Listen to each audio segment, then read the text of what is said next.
Guys আজকে আমরা একটা স্টোরি নিয়ে আসবো, যেটা হরর স্টোরি টাইম, যেটা আমাদের সাথে হয়েছিল মক্তবে। তো এতটাই ভয়ঙ্কর ছিল, ওটা গাছ শিউড়ে দেওয়ার মতো। কেন আমি মানে একটা চুলের মতন কালো মেয়ে, হ্যাঁ কালো মেয়ে চুলের মতো, মানে কারণ আমি প্রথম দিকে বলি। তো আমরা মক্তব যাচ্ছিলাম, তো আমরা একটু দেওয়ানি টাইপের ছিলাম, তো আমরা আগে আগে যাইতাম, মনে কর 4টার দিকে যাইতাম, অনেক আগে 3-4 ঘন্টা আগে যাইতাম। তো এই জন্য হুজুর আমাদেরকে অনেক বাঁকা যাবো, কিন্তু বাট আমাদের এটা অভ্যাস যাইতো না। আমাদের অভ্যাস ছিল যে হচ্ছে হুজুর সামনে যাব, প্রথম জায়গায় বসবো, যে হচ্ছে হুজুর সামনে যাব। তো আমি নতুন নতুন কোরআন শরীফ নিয়েছিলাম, 1 পৃষ্ঠা 2 পৃষ্ঠায় পড়ছি আমি। এখন আমার মনে নাই কোথায় ছিলাম, তো এখনও পড়ি, এখন থেকে পড়া শুরু করছি, বন্ধ দিছি মক্তব। তো কী হয়েছে মনে করেন, আমরা যাচ্ছি, আমাকে আসিনি, ইমাম সাহেবও আসেনি। আমরা বললাম যে চল, আমি বললাম যে হচ্ছে চল, এখানে তো আমাদের একটা ফ্রেন্ডের বাসা, চল যাই, মানে ছেলে বন্ধু, মনে করেন জুবাইয়ের নাম। আমি বলছি চল, ওকে ডাকতে যাই, ও পড়তো, ওর কাছেই বাসা। তো আমি বললাম চলো ওকে ডাকতে যাই, চল যাই। তো গেলাম ডাকতে, ওই আসলো, মানে না ওর বাসায় যাইতে ধরছিলাম, এ চুলের মতো কালো বল, এত মানে কালো মেয়েটা, এত ভয়ঙ্কর আওয়াজ। আর আপনারা শুনলে কি করবেন, গা শুরু উঠতো আপনাদের। কোথায় যাচ্ছ? আমরা বললাম যে আমরা আমাদের ফ্রেন্ডের বাসায় যাচ্ছি।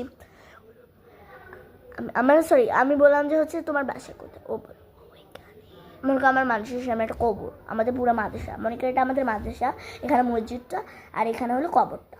বলি ঠিক আছে কোনখানে, আমরা তো লক্ষ্য দিই। আমি বললাম ঠিক আছে সর, এখান থেকে আমরা যাবো, এখন আমরা একটা ঝোঁকগুলো উঠে যাইতেছিলাম তখন। আমরা এখান থেকে সাইড দিয়ে আমাদেরকে ডিস্টার্ব করবে না, আমার বান্ধবী ডাইরেক্ট আছে আমার আম করেছে, কেমন করেছে মেয়েটা। আমি একটু ভয় পাইছিলাম, আমি একটু ভীতু পড়তেছিলাম, মনে করে এরকম। আমি বললাম যে মারিয়াম ভীতুই ছিল তখন, আর আমি শোন না, ভয় পাইনি। তখন আমি বললাম যে মারিয়াম এরকম করা উচিত না রে, মেয়েটা কেমন একটু সুবিধার না। আমি বললাম যে ও বললো যে হাত চুপ করে, তোর ভয় পাচ্ছিস কে? হুট করে আমার নজর গেল ওর পায়ের দিকে, নিচের দিকেটা আমার নজর গেছে শুধুমাত্র।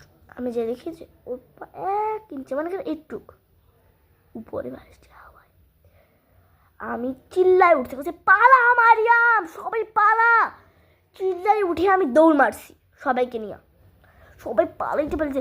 এখন মেয়েটা কোথায় যাচ্ছিস তুই, কোথায় যাচ্ছিস, মানে আজান তাইনি তখন, কোথায় যাচ্ছিস, পালাবি কোথায়? আমাদের এত করা ছিল, তখন হুট করে মাগরিবের আজান দিয়ে দিচ্ছে।